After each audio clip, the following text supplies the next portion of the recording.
Welcome to Bahuvu news. ముందుగా bulletin లో headlines. Paderu Alluri జిల్లా బాలిక అపహరణ మరియు లైంగిక వేధింపుల కేసులో నిందితుడికి 20 ఏళ్ల జైలు శిక్ష విధించిన కోర్టు. వైసీపీలో కార్యకర్తలకు భరోసా ఇచ్చే నాయకత్వం లేదు.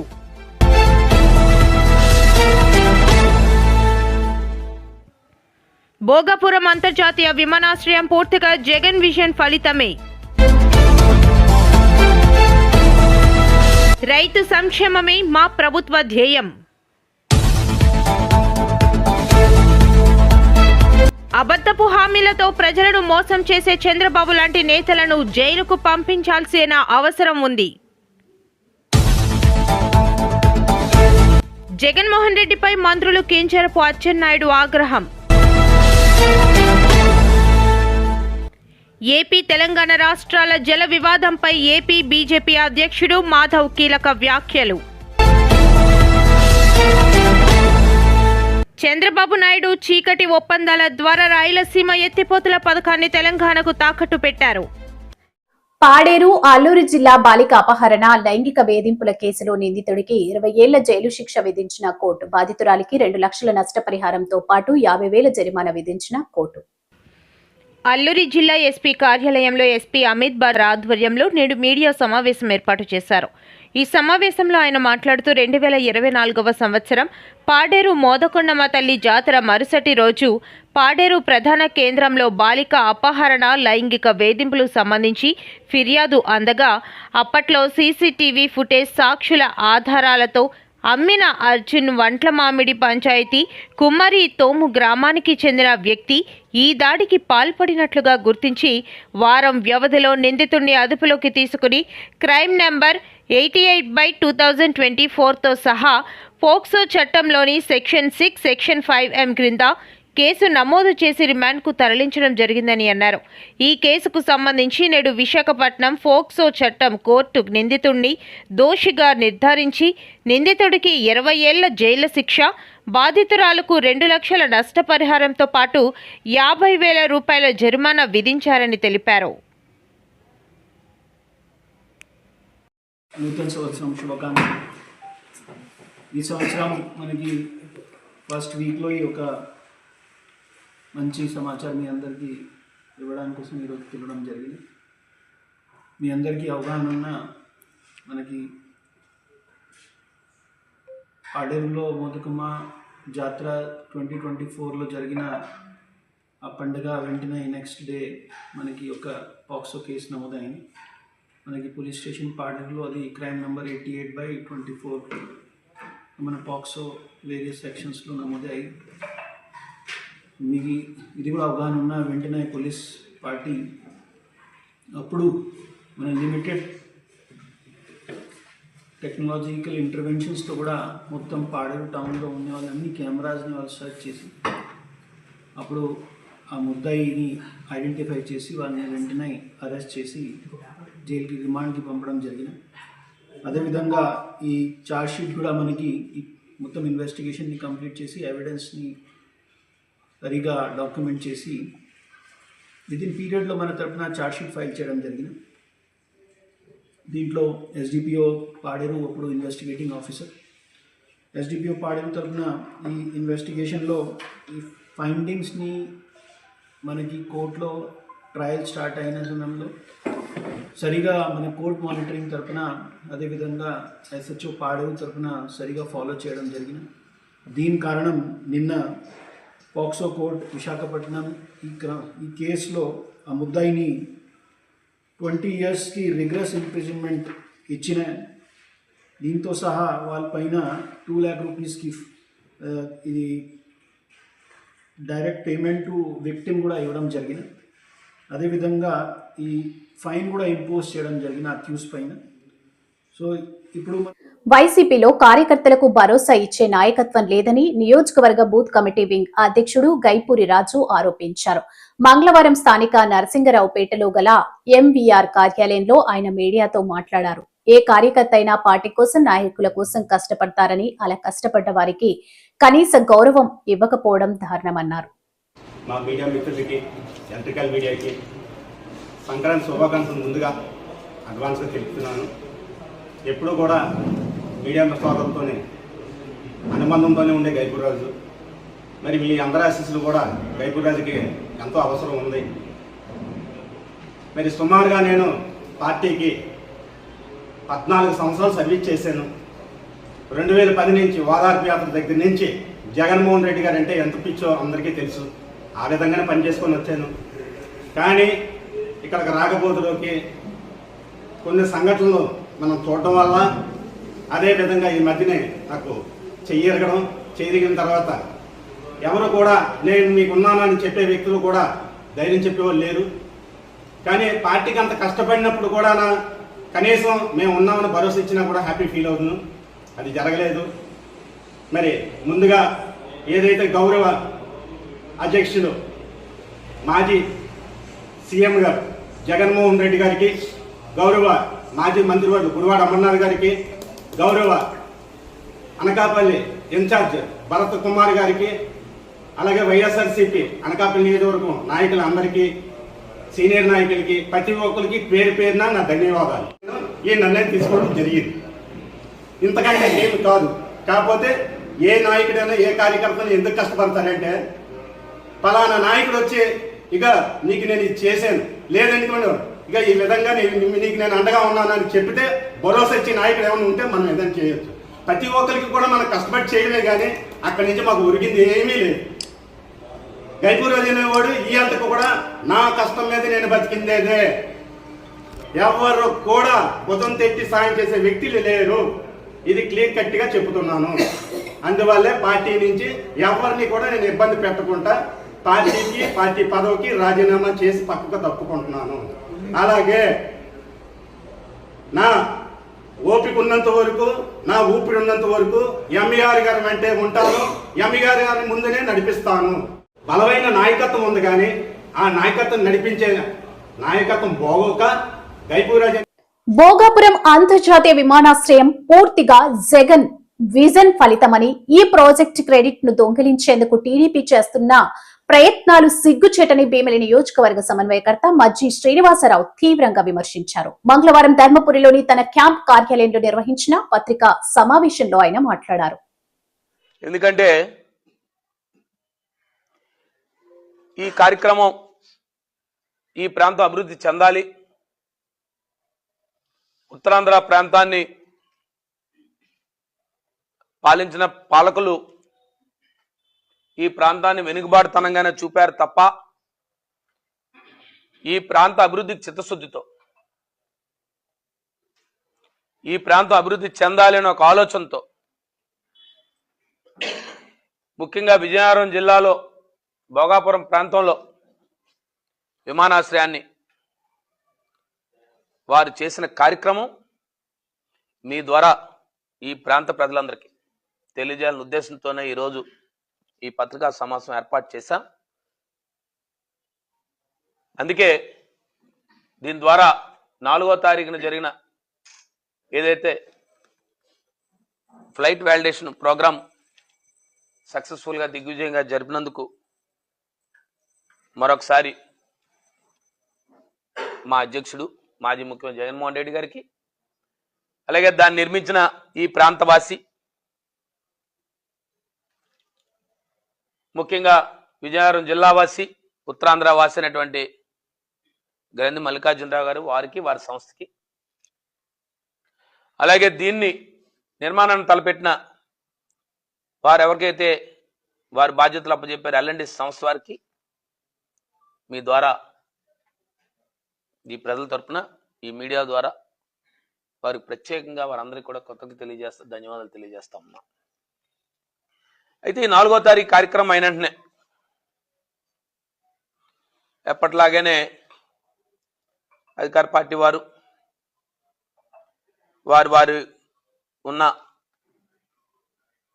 వారికున్న ప్రసార సాధనాల ద్వారా వారు చెప్తా ఉన్నారు. అనేక మాటలు, ఆరోపణలు కూడా ఈ 5వ తారీఖు మొన్నటి రోజున ఈ కార్యక్రమం జరిగింది. మరి ఈ 2 రోజులుగా జరుగుతున్న ప్రసార సాధనాల్లో లేదా సోషల్ మీడియా ద్వారానో లేదా పత్రికల ద్వారానో ఈ ప్రాంత వాసులు అందరూ చూస్తున్నారు, ఈ రాష్ట్ర ప్రజలు కూడా చూస్తూ ఉన్నారు. అయితే వారికి పూర్తి స్థాయిలో ఒక జిల్లా పరిషత్ చైర్మన్గా, గత ప్రభుత్వంలో ప్రజాప్రతినిధిగా ఇప్పటికో కొనసాగుతున్న నేను, జగన్మోహన్ రెడ్డి గారి ప్రభుత్వం వైఎస్ఆర్సీపీ రైతు సంక్షేమమే మా ప్రభుత్వ ధ్యేయం. శ్రీకాకుళం నియోజకవర్గంలో మంత్రి నాదెండ్ల మనోహర్ తో కలిసి విస్తృతంగా పర్యటించిన ఎమ్మెల్యే గోండు శంకర్ ఆయన మాట్లాడుతూ మా ప్రభుత్వ రైతుల పక్షపాతి అని నిరూపిస్తూ క్షేత్రస్థాయిలో పరిస్థితులను స్వయంగా పరిశీలించాం. మనందరికీ సుపరిచితులు, మాజీ స్పీకర్ గా మన రాష్ట్రానికి, ఉమ్మడి రాష్ట్రానికి సేవ చేసినటువంటి నాయకులు, అలాగే ఇప్పుడు పౌర సరఫరాల శాఖ మంత్రి, జనసేనాని మన అన్న నాదెండ్ల మనోహర్ గారికి హృదయపూర్వకంగా స్వాగతం, సుస్వాగతం, ధన్యవాదాలు. అలాగే ఈ కార్యక్రమానికి వచ్చేసినటువంటి పౌర సరఫరాల శాఖ ఎంపీ గారు ఢిల్లీరావు గారికి, అలాగే మన కలెక్టర్ గారు స్వప్నిల్ దినకర్ పొంగర్ గారికి, జేసీ గారు ఫర్మాన్ గారికి, జిల్లా జనసేన పార్టీ అధ్యక్షులు కిషన్ చంద్రమోహన్ గారికి, గ్రామ సర్పంచ్ గారికి, ఆర్డీఓ గారికి, వేదికను అలంకరించిన పెద్దలకు, వేదిక ఉన్నటువంటి ప్రజాప్రతినిధులకు, కూటమి ప్రభుత్వం ఏర్పడ్డ సంస్కరణలు గౌరవ ముఖ్యమంత్రి వర్యులు శ్రీ నారా చంద్రబాబు నాయుడు గారు, మన ఉప ముఖ్యమంత్రి శ్రీ పవన్ కళ్యాణ్ గారు, అలాగే గౌరవ ప్రధానమంత్రి నరేంద్ర మోడీ గారు కేంద్ర ప్రభుత్వ సహకారంతో ఎన్నో సంస్కరణలు, అందులో ముఖ్యంగా మనందరికీ 3 సిలిండర్లు ఫ్రీగా ఇస్తామని చెప్పి ఆల్రెడీ 2 సిలిండర్లు ఇచ్చేశారు. అది మన పౌర సరఫరాల శాఖ ద్వారా. అలాగే మనకి స్మార్ట్ కార్డ్స్, ఇంతకుముందు కొన్ని దెయ్యాల బొమ్మలతో ఉండే రేషన్ కార్డు ఇప్పుడు వెరీ స్మార్ట్ గా మంత్రి గారి వర్క్ ఎప్పుడు స్మార్ట్ గా ఉంటుంది. అలాగే స్మార్ట్ కార్డ్స్ ఇచ్చి చిన్న జేబులో వేసుకుని వెళ్ళిపోవచ్చు. ఈరోజు అది ప్రవేశపెట్టింది మన మంత్రి గారే. అదేవిధంగా ఏదైతే గతంలో దీపావళి ఈ రామచంద్రాపురం తాలూకా రైతుల తాలూకా ధాన్యాన్ని తీసుకొని మనం నర్సంపేట వెళ్లేవాళ్ళం, పాలాకి వెళ్లేవాళ్ళం, ఉర్లాం వెళ్లేవాళ్ళం, రాజా వెళ్లేవాళ్ళం. అంత దూరం వెళ్లి రాత్రి బోర్లు పడిగాపులు కాసి ఆ ధాన్యం వేసిన తర్వాత 5 నెలలకు వచ్చేదో 6 నెలలకు వచ్చేదో ఎప్పుడు వస్తుందో తెలియదు. ఈలోపు సంక్రాంతి, ఉగాది, మన సంవత్సరం కలిగి వచ్చిన అమ్మవారి పండుగలు కూడా గొర్రెపోతు కొనుక్కోవడానికి కూడా డబ్బులు లేని పరిస్థితి కొట్టారు. అలాంటి సందర్భంలో మనకి మాట ఇచ్చి కొన్ని సంస్కరణలు తీసుకువచ్చి ముఖ్యమంత్రి వర్యులు, ఉప ముఖ్యమంత్రి వర్యుల అనుమతితో 24 గంటల్లో మీ రైతులకు మొదట 48 గంటలు అన్నారు. తర్వాత ఇంకా మంత్రి గారికి మనసొప్పకి 24 గంటలకు కుదించారు. 24 గంటల్లో మీకు డబ్బులు వేస్తామని చెప్పారు. ప్రతి ఒక్క రైతుకి ఈ రోజు అలా ఆయన చూపిస్తున్న 4 గంటలకే పడ్డాయండి. అది ఈ కోట అబద్ధపు హామీలతో ప్రజలను మోసం చేసే చంద్రబాబు లాంటి నేతలను జైలుకు పంపాల్సిన అవసరం ఉందని మాజీ మంత్రి ఆర్కే రోజా స్పష్టం చేశారు. అక్రమ కేసులు బనాయించి వైఎస్ఆర్సీపీ నేతలను, కార్యకర్తలను వేధించడం కూటమి ప్రభుత్వ విధానం అయిందని మండిపడ్డారు. సిల్పెల్లి సోదరులను తప్పుడు కేసుల్లో ఇరికించి జైలుకు పంపడం రాజకీయ కక్ష సాధింపులో భాగమేనని ధ్వజమెత్తారు. నెల్లూరు జైల్లో పిన్నెల రామకృష్ణ రెడ్డి గారిని వాళ్ళ బ్రదర్ని కలవటం జరిగింది. నిజంగా చాలా బాధగా ఉంది. ఈ రాష్ట్రంలో కూటమి ప్రభుత్వం అరాచక పాలనకి, అక్రమ కేసులకి పిన్నెల రామకృష్ణారెడ్డి గారి కేసు ఒక నిదర్శనం అని కూడా చెప్పచ్చు. ఎందుకంటే స్పష్టంగా తెలుగుదేశం వాళ్ళని పొడిచి చంపుకున్నారు అని చెప్పి సాక్షాత్తు ఎస్పీ శ్రీనివాస్ గారే చెప్పడం జరిగింది. మీరందరూ కూడా విన్నారు, చూశారు. పచ్చపత్రికైన ఈనాడులో పెద్ద అక్షరాలతో రాశారు, ఆధిపత్య పోరులో తెలుగుదేశం కార్యకర్తల్ని వాళ్ళే పొడిచి చంపేశారు అని చెప్పి. ఇంత క్లియర్ కట్గా ఒకే పార్టీలో వాళ్ళకి వాళ్ళు కొట్టుకొని చచ్చి వాళ్ళే పొడుచుకుంటే సంబంధం లేని మా నాయకుడిని ఈరోజు పిన్నెల రామకృష్ణారెడ్డి గారిని, వాళ్ళ బ్రదర్ని అరెస్ట్ చేసి వేధించడం ఎంత దురదృష్టకరం ఒకసారి చూడండి. ఎందుకంటే చంద్రబాబు నాయుడు కూటమి ప్రభుత్వం అధికారంలోకి వచ్చిన రోజు నుంచి పిన్నెల రామకృష్ణ గారి కుటుంబం మీద ఏ విధంగా కక్ష సాధిస్తున్నారో మనం అందరం చూస్తున్నాం. 16 నెలల్లో 16 కేసులు పైగా వేసి ఎలా వేధిస్తున్నారో కూడా మనం కళ్ళారా చూసాం. అసలు తెలుగుదేశం వాళ్ళు రిగ్గింగ్ చేసుకుంటుంటే ఆ రిగ్గింగ్ ఆపిన కారణాన్ని చూపించి అది కూడా ఒక కేసు పెట్టి గతంలో కూడా దాదాపుగా 52 నుంచి 54 రోజులు లోపల పెట్టడం మనం గమనించాం. అంటే ఎటుపోతుంది పోలీస్ వ్యవస్థ, ఎటుపోతుంది? రెడ్ బుక్ రాజ్యాంగానికి అనుగుణంగా లోకేష్ చెప్పిన దానికి తానా అంటే తందానా అన్నట్టుగా పోలీస్ వ్యవస్థ మారిపోవటం చాలా దురదృష్టకరం. కాకి చొక్కాలు వేసుకోవాల్సిన వాళ్ళు పసుపు చొక్కాలు వేసుకొని ఈరోజు అక్రమ కేసులు పెట్టుకుంటూ పోతుంటే ఏం మెసేజ్ ఇస్తున్నారు మీరు? రాబోయే కాలంలో దీనికి 10 ఇంతలు చేయమనా? పాలిటిక్స్ని భ్రష్టు పట్టిస్తున్నారు.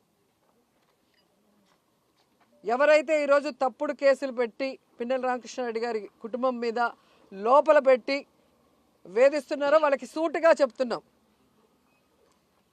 ఏదో ఈరోజు మీ పని అయిపోయిందని సంకలు గుద్దుకుంటున్నారేమో. ఇంతవరకు మా నాయకుడు జగన్మోహన్ రెడ్డి గారు చెప్పినట్టుగా ఎవరి జోలికి మేము వెళ్ళలేదు. ఏ పార్టీ అయినా ఏ కులమైనా పేదవాడు అర్హుడైతే అన్ని సంక్షేమ పథకాలు ఇచ్చాం. జగన్మోహన్ రెడ్డిపై మంత్రులు కింజరపు అచ్చెన్నాయుడు ఆగ్రహం వ్యక్తం చేశారు. ఈ సందర్భంగా ఏపీ సచివాలయ మీడియా సమావేశంలో మాట్లాడారు. మంత్రి అచ్చెన్నాయుడు రాయలసీమకు ద్రోహం చేసిందే జగన్ అని ధ్వజమెత్తారు. రాయలసీమకు ద్రోహం చేసిందే జగన్ అని ధ్వజమెత్తారు. రాయలసీమ లిఫ్ట్ ఇరిగేషన్ ప్రాజెక్టుపై వైసీపీ నేతల విమర్శలకు ధీటుగా ఏపీ మంత్రులు సమాధానమిచ్చారు. రాజకీయంగా నేను స్వార్థం గురించి నేను ఏదైనా మాట్లాడచ్చు. మీరందరూ ఇక్కడ ఉన్నవాళ్ళే కదా. ఆ రోజు నేను సెక్రటరీకి రాలేదు, కానీ అప్పుడు గవర్నమెంట్ ఆఫ్ వైసీపీ ఉన్నప్పుడు మీరు అందరూ ఇక్కడ ఉన్నవాళ్ళు కదా. ఎప్పుడు ఆగిపోయింది Rayalaseema lift irrigation? SGT permissions లేవని చెప్పేసి ఆ రోజు స్టే చేసి ఆగిపోయింది కదా. అది అందరికీ తెలుసు కదా. ఎవరి మాట ఆయనకెళ్ళి అడుగు. అది కాదు నేను అనేది, ఆయనకెళ్ళి మీరు అడగండి, వాస్తవం చెప్పండి అంటున్నాను. నేను అవన్నీ మాకు అవసరం లేదండి. ఎవరి స్వార్థం గురించి వాళ్ళు మాట్లాడుకుంటారు, దాన్ని కాదు మేము అనేది. మీరు ఇక్కడ ఉన్నవాళ్ళే, ఈ రాష్ట్రంలో ఉన్నవాళ్ళు. ఈ సచివాలయంలో ఎన్నో పాత్రికేయులు మీటింగ్లు పెట్టారు. నువ్వు చెప్పు ఒక్కసారి, ఎవరైనా సరే ఇక్కడ సాక్షి వాళ్ళు ఉంటే సాక్షి వాళ్ళు చెప్పమనండి. ఎప్పుడు రాయలసీమ లిఫ్ట్ ఇరిగేషన్ ఎప్పుడు ఆగిపోయింది చెప్పండి? 2024 తెలుగుదేశం ఎన్డీఏ ప్రభుత్వంతో ఆగిందా? ఒక్కళ్ళు చెప్పండి. ఈ మధ్య మీరు వచ్చిన తర్వాత ఆగిపోయిందంటే దానికి ఒక పర్థం ఉంది. చంద్రబాబు నాయుడు గారు ఏదంటే రేవంత్ రెడ్డి గారు ఏదో మాట్లాడుకొని ఆపారని. ఆగిందే 2020 అయితే ఇప్పుడు ఆపడం ఏంటి? ఆయన మాట్లాడేది దానికి ఆన్సర్ ఏంటి? మన దగ్గర ఎందుకు ఆన్సర్ ఉంటుంది? వాస్తవాలు మనం నా స్వార్థం గురించి, నా రాజకీయ స్వార్థం గురించి, నా వ్యక్తిగత స్వార్థం, నా ప్రలోభం నేను మాట్లాడినా సరే వాస్తవాలు దాయలేం కదా. ఎవరైనా వాస్తవాలు దాయగలమా? నువ్వు చెప్పు. మీరెంత గట్టిగా మాట్లాడుతున్నారు అచ్చెన్నాయుడు గారు. ఇది 2024లో ఎన్డీఏ ప్రభుత్వం వచ్చిన తర్వాత ఆగిపోయిందని ఒక ప్రూఫ్ చూపించు. ఆగిన దాని స్టార్ట్ చేస్తారా? అప్పుడు కూడా చెప్పాం, చేసింది తక్కువ, ప్రచారం ఎక్కువ. ఏమి పెర్మిషన్స్ లేకుండా నేనేదో రాయలసీమ వాసిని, మొత్తం నీరంతా రోజు తీసుకెళ్ళిపోతాను, నేనేదో మంచి లిఫ్ట్ ఇరిగేషన్ అడావుడి చేస్తే ఆ రోజు ఉన్నటువంటి ప్రభుత్వాలు ఎన్జిటికి వెళ్ళి స్టే వచ్చింది. అది వాస్తవం. రిపోర్ట్ కూడా మీకు ఇచ్చాం అందరికీ. అది వచ్చిన తర్వాత ఆడికి వచ్చిన ఇవ్వాల్సింది పోయి దాన్ని చూసి రాజకీయం సిగ్గు లేకుండా మాట్లాడాలి కదా. అది ఎప్పుడైతే తెలంగాణ అసెంబ్లీలో వచ్చిందో అరగంట నుంచి అందరూ బయటకు వచ్చేసారు. ఇదేదో చంద్రబాబు నాయుడు రాయలసీమకు అన్యాయం చేశాడు, రాయలసీమ వాసి ఈ ప్రాజెక్ట్ ఆపేశాడని వాళ్ళు చెప్పడం మీరు రాయడు. ఏపీ తెలంగాణ రాష్ట్రాల జల వివాదంపై ఏపీ బీజేపీ అధ్యక్షుడు మాధవ్ కీలక వ్యాఖ్యలు చేశారు. ఏసీపీకి రావాల్సిన వాటాలో నష్టం జరుగుతుందని మాధవ్ స్పష్టం చేశారు. మన నీటి వాటా మన హక్కు అనే నీటి కోసం రాష్ట్ర ప్రభుత్వం రాజీలేని పోరాటం చేయాలన్నారు. ఎంత తవ్వుతున్నారు, ఎందుకు తవ్వుతున్నారో తెలియకుండా తవ్వటం, మరీ ముఖ్యంగా వ్యవసాయం జరుగుతున్న సందర్భంలో వ్యవసాయ కూలీలు దొరకని ఒక దుర్భోగ్య పరిస్థితి, వ్యవసాయం కుంటుపడడానికి ఇది కూడా ముఖ్యమైన కారణంగా భావించడం. అలాగే విపరీతమైన అవినీతి, ఎక్కడా లేని విధంగా ఫెసిలిటేటర్స్ కానీ ఈ యొక్క ఉపాధి హామీ పడే వర్కర్స్ యొక్క సంబంధించింది. అలాగే రాజకీయ ప్రమేయం కూడా పెద్ద ఎత్తున పెరగటం. ఏ రాజకీయ పార్టీ అధికారులు ఉంటే వాళ్ళకి సంబంధించిన వాళ్ళు పెట్టుకోవటం, వాళ్ళు రికార్డులో ఉంటారు, పనికి రారు, పనికి వచ్చినా కూడా ఎక్కువ ఏదైతే నిర్దేశిత సమయంలో పనిచేయరు. ఆ విధంగా పని చేయకుండా జీతం వెళ్ళిపోవటం, పని కాకుండా పని అయిపోయిందని చెప్పటం, అలాగే లబ్ధి పొందకపోయినా లబ్ధి పొందారు అని చెప్పటం. ఆ విధంగా దేశవ్యాప్తంగా అనేక రకాల ఏవైతే సర్వేలు ఉన్నాయో అన్నీ కూడా చెప్పడం జరిగింది. దీన్ని మౌలిక మార్పు చేయాలని ఒక ప్రయత్నం చేయడం జరిగింది. దాంట్లో భాగంగానే ప్రీతమ ప్రధాని నరేంద్ర మోడీ గారు, అలాగే మా యొక్క వ్యవసాయ శాఖ మంత్రి శ్రీ శివరాజ్ సింగ్ చౌహాన్ గారు, ఆయన రూరల్ డెవలప్మెంట్ కూడా, గ్రామీణాభివృద్ధి మంత్రి కూడా, అందరూ కలిసి ఆలోచన చేసి ఒక సంవత్సరం పాటు దీనికి ముఖ్యంగా 3-4 డిమాండ్లు ఉన్నాయి. ప్రతి గ్రామంలో అనేక రకాల మౌలిక సదుపాయాలు చేస్తున్నారు. ఇవాళ రోడ్లు వేస్తున్నారు, అనేక చోట్ల హౌసింగ్ నిర్మాణం చేస్తున్నారు, అలాగే వ్యవసాయం కూడా చేస్తున్నారు. వీటన్నిటికీ కూడా కూలీలు దొరకని ఒక పరిస్థితి ఏర్పడింది కనుక ఈ పనికి ఆహార పథకానికి దానికి అనుసంధానం చేసే విధంగా, ఉపాధి మరింత కల్పన చేసే విధంగా ఆలోచన చేయాలనే ఒక ఆలోచనలో భాగంగా మొన్న జరిగిన పార్లమెంట్లో చివరి రోజు ఈ యొక్క పథకంని ప్రవేశపెట్టడం, దానిపైన డిస్కషన్ చేయడం, ఆమోదించడం జరిగింది. ఇవాళ ఒక నూతన శకం ప్రారంభమైంది. వికసిత భారతం 2047 కల్లా పూర్తయ్యే విధంగా ఈరోజు జీ అనే ఈ పథకం, ముఖ్యంగా guaranteed Rozgar and Ajeevika mission Gramin, ఆ విధంగా 2026 ఈ సంబంధించిన ఈ యొక్క చట్టం ఏదైతే ఉందో తప్పనిసరిగా దేశానికి సంబంధించిన అనేక రకాలగా ప్రగతి తీసుకెళ్లే విధంగా, ఉపాధి గ్రామంలో దొరికే విధంగా, అలాగే గ్రామం యొక్క అభివృద్ధి జరిగే విధంగా చూడాలి అని చెప్పే ఆలోచనతోనే ఇది ప్రారంభమైంది. చంద్రబాబు నాయుడు చీకటి ఒప్పందాల ద్వారా రాయలసీమ ఎత్తిపోతల పథకాన్ని తెలంగాణకు తాకట్టు పెట్టారని వైఎస్ఆర్సీపీ నంది కొట్కూరు నియోజకవర్గ సమన్వయకర్త డాక్టర్ సుధీర్ దారా తీవ్రంగా విమర్శించారు. నంద్యాల జిల్లా పోతిరెడ్డిపాడు వద్ద రాయలసీమ ఎత్తిపోతల పథకాన్ని రాయలసీమ జిల్లాల వైఎస్ఆర్సీపీ ఎమ్మెల్సీలు, మాజీ ఎమ్మెల్యేలు పరిశీలించారు. ఈ రాష్ట్రంలో ఉండే అందరు రైతులకు అందరికి కూడా, ప్రతి ఒక్కరికి కూడా నీళ్లు పారడానికి మేము ఫైట్ చేస్తున్నాం తప్ప ఇంకొక ప్రాంతాన్ని దృష్టిలో పెట్టుకోవడం కానే కాదు. ఏదైతే వెనుకబడిన ప్రాంతాలు ఉన్నాయో, ఎక్కడైతే వాళ్ళకు వాటర్ అవసరమో అటువంటి వాళ్ళకు ఫస్ట్ ప్రియారిటీ ఇవ్వాలనేదే మా ఉద్దేశం. అందుకే మనం ఈ పథకాలన్నీ కూడా ఏదైతే ప్రాజెక్టు శాంక్షన్ చేస్తున్నారో అవన్నీ కూడా చేయడానికి మేమందరం కూడా, మా నాయకుడు జగన్మోహన్ రెడ్డి గారు చేసిన ప్రయత్నానికి మేమందరం కూడా సపోర్ట్ చేయాలనే ఉద్దేశంతోనే చేయడం జరుగుతుంది.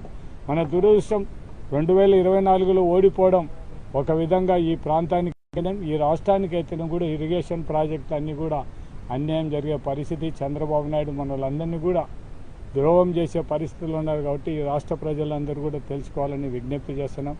దివంగత నేత రాజశేఖర రెడ్డి గారు ఉన్నప్పుడు మొత్తం ఆయన అన్ని ప్రాంతాలను సమానం చూసే విధంగా అన్ని ప్రాంతాలకు కూడా ప్రాజెక్టులు శాంక్షన్ చేసిన ఘనత దివంగత నేత రాజశేఖర రెడ్డి గారు.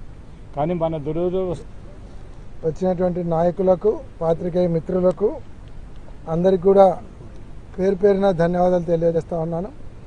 ఈరోజు జగన్మోహన్ రెడ్డి గారు రాయలసీమ ప్రాంతంలో ఉండేటువంటి వెనుకబడినటువంటి ప్రాంతాలు కరువు కాటకాల బారి నుండి బయటపడగొట్టాలి, వీళ్ళందరికీ శాశ్వత పరిష్కారం చూపించాలి, ఏదైతే ఆంధ్రాకు రావాల్సినటువంటి వాటాలను ఎటువంటి పర్మిషన్ లేకుండా పాలమూరు రంగారెడ్డి కానీ, డిండి కానీ, అధ్యక్షులు రాంభూపాలన్నకు, అట్లాగే సోదర జిల్లా పక్కన కర్నూలు మా ఎస్సీ మోహన్ రెడ్డి గారికి, అట్లాగే వైఎస్ఆర్ కాంగ్రెస్ పార్టీ ఉమ్మడి జిల్లా వాళ్ళకి నేను ధన్యవాదాలు తెలియజేస్తూ ఉన్నాను. ఈ సందర్భంగా ఒకే ఒక మాట చెప్పాలనుకుంటా ఉన్నాను. చంద్రబాబు నాయుడు గారి నాయకత్వంలో ఉన్న ఈ ప్రభుత్వం, అట్లాగే చంద్రబాబు నాయుడు తరఫున ఒకల్తాపుచ్చుకొని మాట్లాడే అనేక మంది సైడ్ యాక్టర్లు, వీళ్ళందరూ ఒకసారి వచ్చి ఈ ప్రాంతాన్ని చూడాల. జగన్మోహన్ రెడ్డి గారు చిత్తశుద్ధితో, రాయలసీమ ఉందన్న ప్రేమతో రాజశేఖర రెడ్డి గారి యొక్క నీటి అడుగుజాడలు నడుచుకుంటూ వచ్చి ఈ రోజున ఇక్కడ రాయలసీమ ఎత్తిపోతల పథకాన్ని 800 అడుగుల నుంచి నీళ్లు కొట్టుకోవడం కోసం ఒకవైపు తెలంగాణ రాష్ట్రం ఇబ్బడిగా ఇష్టానుసారం వాళ్ళు 790, 750 ఈ లెవెల్లో ప్లాన్ చేస్తున్నా, ఒక్కసారిగా ఈ ప్రాంతం అన్యాయం కాకుండా దీంతో పాటుగా నెల్లూరు, ఒంగోలు, అట్లాగే చెన్నై, పరోక్షంగా కోస్తాంధ్ర, ముఖ్యంగా ఆంధ్ర ప్రాంతం కూడా దెబ్బతింటుందనే ఉద్దేశంతోనే దీని యుద్ధ ప్రాతిపదిక రండి చూడండి. ఊరికే కూర్చొని ఆఖరికి చిలకసీమ డెవలప్మెంట్ అవ్వాలని ఇష్టం లేదు. ఆయన 4 సార్లు ముఖ్యమంత్రిగా ఉన్నారు. 4 సార్లుగా ముఖ్యమంత్రి నుండి ఏ రోజైనా రాయలసీమకి ఏదన్నా సాగునీటి ప్రాజెక్ట్ని పెట్టాలన్న ఐడియా వచ్చిందా లేదో మీరు అందరూ చెప్పండి. ఇప్పుడు వరకు, ఇప్పుడు 4వ సంవత్సరం నాడు ఇప్పుడు